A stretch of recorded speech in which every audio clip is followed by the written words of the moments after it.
Private Abraham Beverstein was the only son of an East End family because it was considered dishonorable in certain Jewish circles to be a soldier.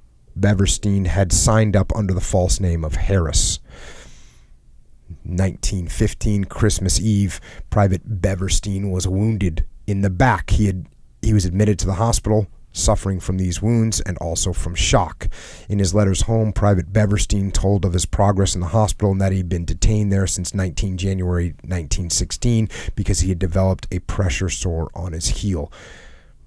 1st January 1916, Dear Mother, I'm very sorry that I did not write before now, but we were in the trenches on Christmas Day and we had a lot to do.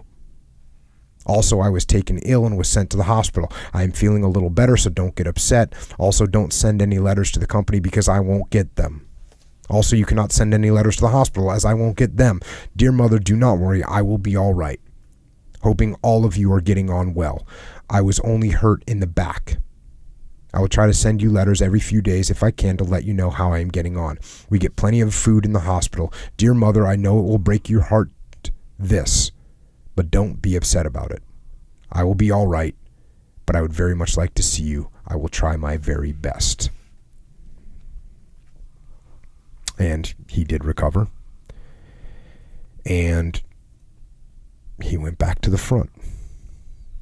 On 13 February, the soldier had left his position in the front line trenches and made his way to one of the company headquarters in the rear. He reported to his company quartermaster sergeant and stated that a grenade had burst very close to him and that he was suffering from shock.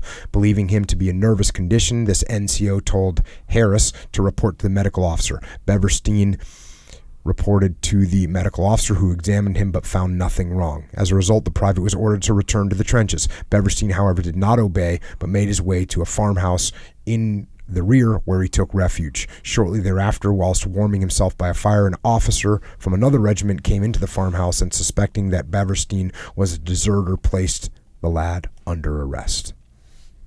The letter sent home indicated that Beverstein was in trouble but did not disclose the serious nature of his predicament. Clearly, as a soldier, did not realize that his life was at stake. But the letters relate that at the time of his desertion, the private had been feeling unwell. 23 February 1916, Dear Mother, we were in the trenches and I was ill, so I went out and they took me to prison, and I am in a bit of trouble now and I won't get any money for a long time. I will have to go in front of a court. I will try my best to get out of it, so don't worry. But Dear Mother, try to send some money, not very much, but try your best. I will let you know in my next how I got on. Give my best love to Mother, Father, and Kate. Your loving son, Abby.